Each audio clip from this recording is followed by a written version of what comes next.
Welcome to 50 Berkeley Square, the most haunted house in London. Legends say that the atmosphere here is so charged you only need to touch the brickwork to feel a strange tingling crawl across your skin. A shiver that hints at something far darker inside. The Grand Mayfair townhouse once belonged to George Canning, a British Prime Minister, until his death in 1827. Next, it was inhabited by a Miss Curzon until her death at the age of 90. For years, nothing unusual happened here. But everything changed in 1859 when Thomas Myers moved in. According to rumors, Myers had once been engaged, but after his fiancée rejected him, he slowly descended into madness. He withdrew from the world, hiding himself away in the attic. He slept during the day, never seeing another soul, and wandered the house only at night, carrying nothing but a single candle. As the years passed, the house fell into disrepair. Neighbors whispered of strange lights flickering behind its windows and eerie sounds echoing through the night. Its reclusive inhabitant became part of the legend.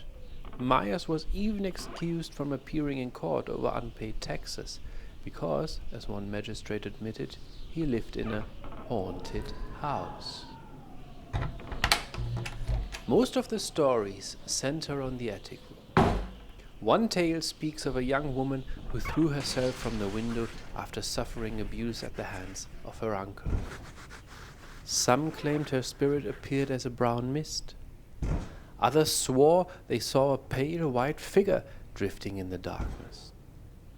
Another story tells of a little girl murdered by a cruel servant whose ghost is still trapped here.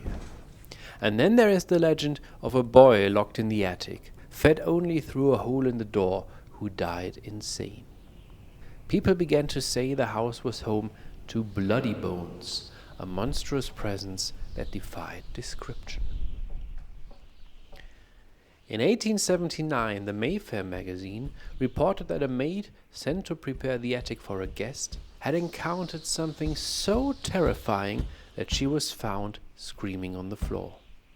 She was committed to an asylum, where she died shortly after, still muttering, "Don't let it touch me." In one version of the tale, a nobleman agreed to spend a night in the attic.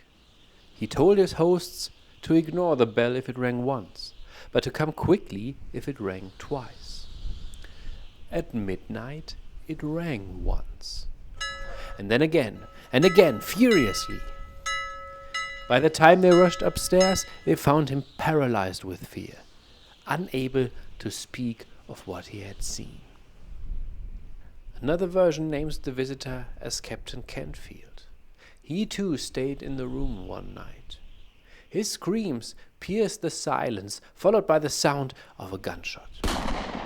When others entered, they found him dead on the floor. The stories continued. In 1887, 2 sailors broke into the abandoned house for shelter. By morning, one of them was dead, killed in a frantic fall as he tried to escape. The other claimed that they had come face to face with the ghost of Thomas Myers himself. Not everyone believed these tales.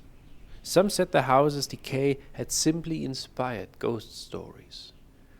Lady Dorothy Neville, a relative of Myers, later wrote that his odd behavior was the only frightening thing about 50 Berkeley Square. Others dismissed the story as inventions by popular writers such as Eliot O'Donnell. And yet, the legends remain.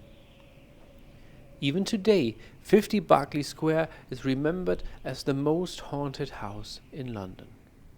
Whether you believe the stories or not, one question lingers. Why this house? And to that, there has never been an answer.